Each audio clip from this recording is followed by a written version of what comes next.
ہم حسین ہیں کربل کے شہدا، ارے دل کبھی بھی نہ ہوتا ہے میلا،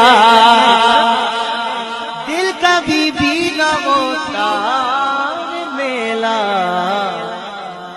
کفر کی دھمکیوں نجدیوں کی دھمکیوں سے ڈرے جو وصلیوں کا کلیجہ نہیں ہے،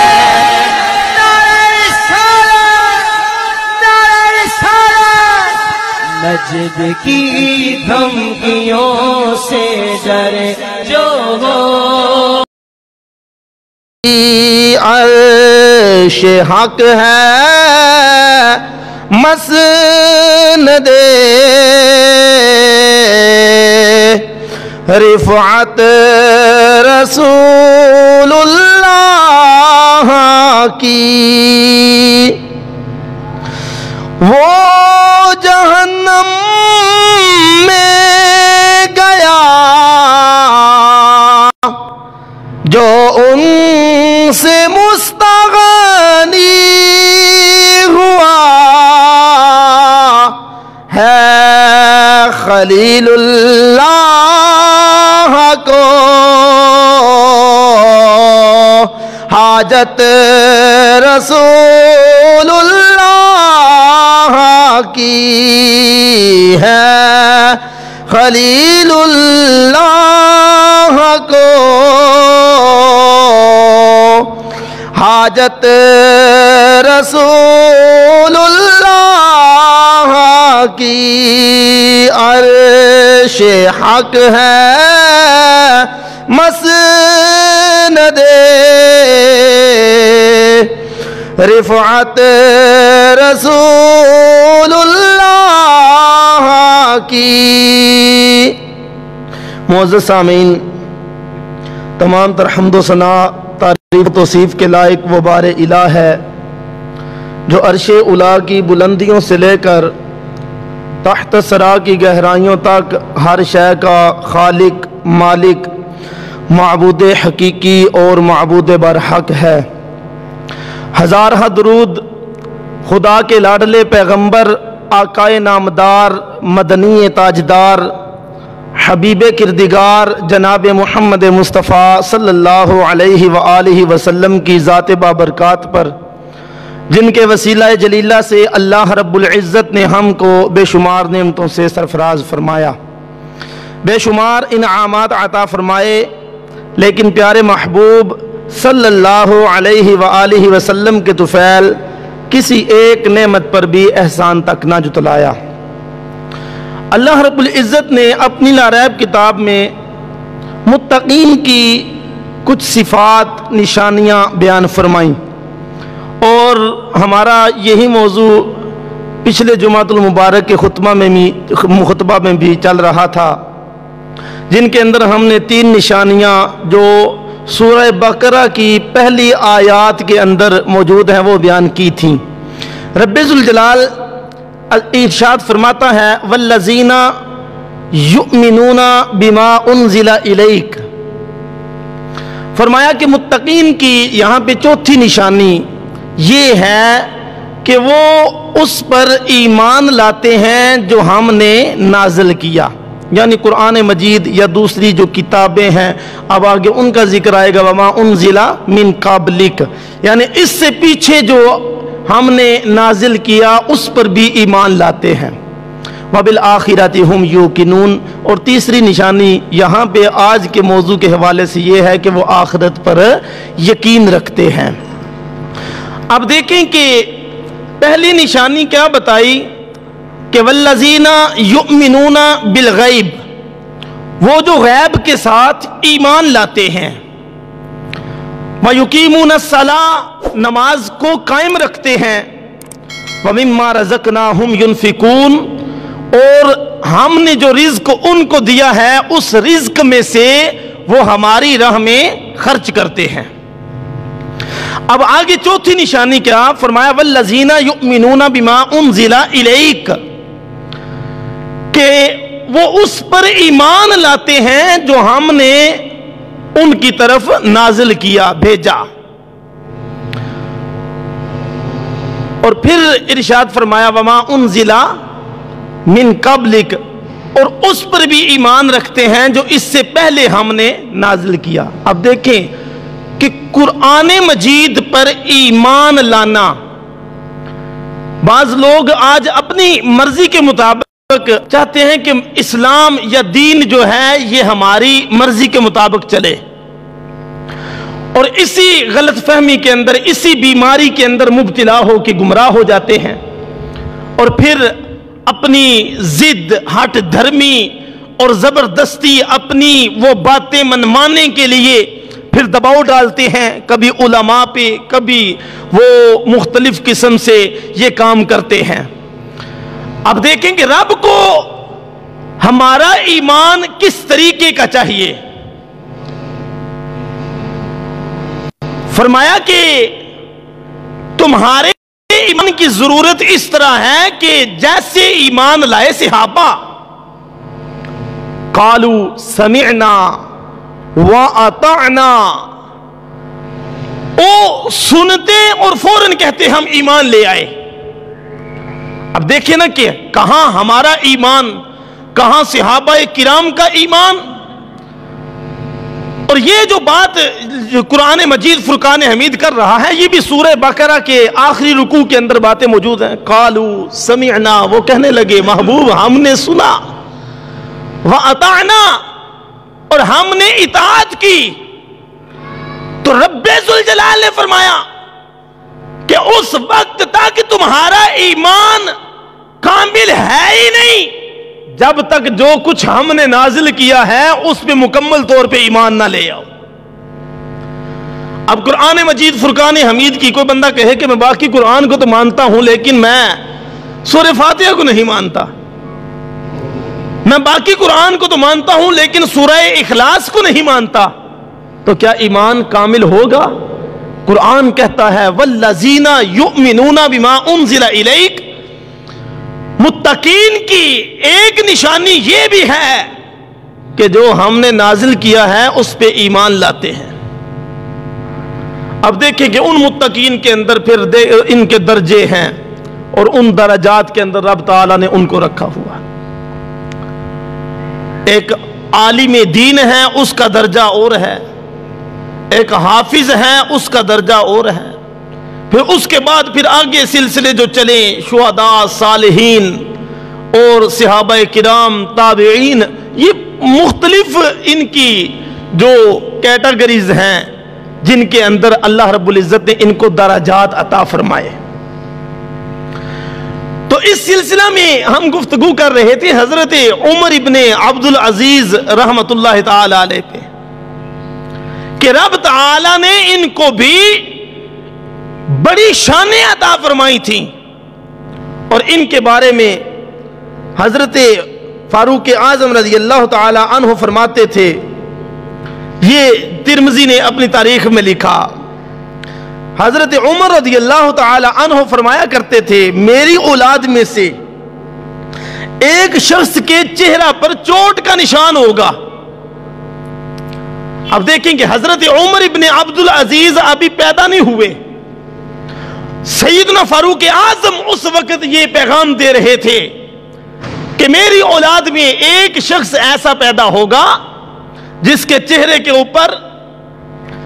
زخم کا نشان ہوگا، اور فرمایا کہ وہ زمین کو انصاف سے مالا مال کر دے گا۔ یہ حضرت عمر ابن عبدالعزیز کے بارے میں آپ نے پیشین گوئی کی تھی۔ اب دیکھیں کہ سیدنا فاروق اعظم رضی اللہ تعالی عنہ یہ حضور کے غلام ہیں، اور خلفائے راشدین میں آپ کا دوسرا نمبر ہے، لیکن یہ بھی رب تعالی کی عطا سے یہ اعلان کر رہے تھے کہ میری اولاد میں رب ایسے فرد کو پیدا کرے گا کہ اس کے چہرے پہ زخم کا نشان ہوگا، لیکن ایک وقت آئے گا کہ زمین کے اوپر سے انصاف ختم ہوگا، میرا وہ بیٹا دنیا کے اوپر انصاف سے دنیا کو مالا مال کر دے گا۔ تو یہ نبی اکرم نور مجسم شفیع معظم صلی اللہ علیہ وآلہ وسلم کے پیارے غلام حضرت عمر ابن عبد العزیز، اور ان کی شان کتنی ہے کہ ان کو علماء کا استاذ کہا جاتا تھا. ایک ہوتا کہ طلباء کا استاذ ہو، لیکن حضرت عمر ابن عبد العزیز وہ تھے کہ جن کے پاس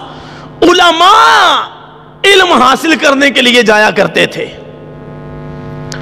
اور ورع، تقوی، پرہیزگاری کا عالم کیا تھا. گھر میں بیٹھے ہوئے ہیں اور بیٹی کو آواز دی، بیٹی مجھے پانی کا گلاس دو. اب ایک آواز دی لیکن بیٹی نہیں آئی. دوسری آواز پھر دی، بیٹی مجھے پانی کا گلاس دو، لیکن وہ نہیں آئی. جب تیسری آواز دی تو آپ کی زوجہ پانی کا وہ پیالہ لیے ہوئے حاضر ہوئی. تو بڑا غصہ آیا، فرمانے لگے کہ میں نے بیٹی کو بلایا، کیوں نہیں آئی؟ میں نے اسے آواز دی تھی نا، وہ پانی پلاتی مجھے، وہ کیوں نہیں پانی لے کے آئی؟ تو ان کی زوجہ رو پڑی، آنکھوں میں آنسو تھے. کہنے لگے آپ کی زوجہ کہنے لگی کہ آپ کی بیٹی دوسرے کمرے میں، ساتھ کے کمرے میں بیٹھی ہے اور اس کے پاس لباس ایک ہی ہے، اس کے پاس لباس ایک ہی ہے، اور اس کی قمیص ایک جگہ سے پھٹ گئی، اور وہ کیونکہ وہ سیدھا ہو چکی ہے اور جسم اس کے اندر سے نظر آتا ہے، تو وہ ساتھ والے کمرے میں بیٹھ کے اس لباس کو سی رہی ہے. اب دیکھیں، ہیں امیر المؤمنین، ہے امیر المؤمنین، وقت کا حاکم ہو، اور بیٹی کی حالت یہ ہو کہ ان کے پاس ایک لباس ہے اور وہ بھی وہ سیدھا ہے اور اس کے اندر سوراخ ہو گیا، تو بیٹی کے پاس دوسرا لباس نہیں کہ وہ پہن کے اپنے لباس کو سی سکے یا نیا لباس پہن سکے. یہ حضرت عمر ابن عبد العزیز جب زوجہ نے یہ بات بتائی، زوجہ پھوٹ پھوٹ کے رو رہی تھی. حضرت عمر ابن عبد العزیز اٹھے اور اسی وقت زمین کے اوپر سجدے میں گر گئے اور رب تعالیٰ کی بارگاہ میں کہنے لگے، یا اللہ، میں تیرا شکر ادا کرتا ہوں کہ تو نے مجھے حاکم تو بنایا ہے لیکن مجھے مال سے دور رکھا ہے. دیکھیں کہ آج بیڑا غرق معیشت کا کیسے ہو رہا ہے. پروٹوکول کے اوپر اتنے خرچے، سیکورٹی کے اوپر اتنے خرچے، اور اس کے علاوہ پھر شاہانہ وہ رہن سہن حکمرانوں کا، اور غریب مرتا ہے تو مرے. وہ کسی نے کیا خوب کہا کہ غریب شہر ترستا ہے ایک نوالے کو، غریب شہر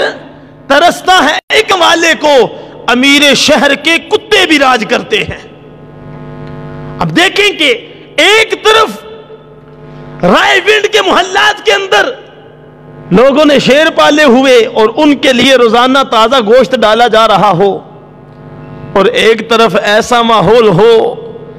کہ غریب کھانے کے ایک ایک نوالے کو ترس رہا ہو.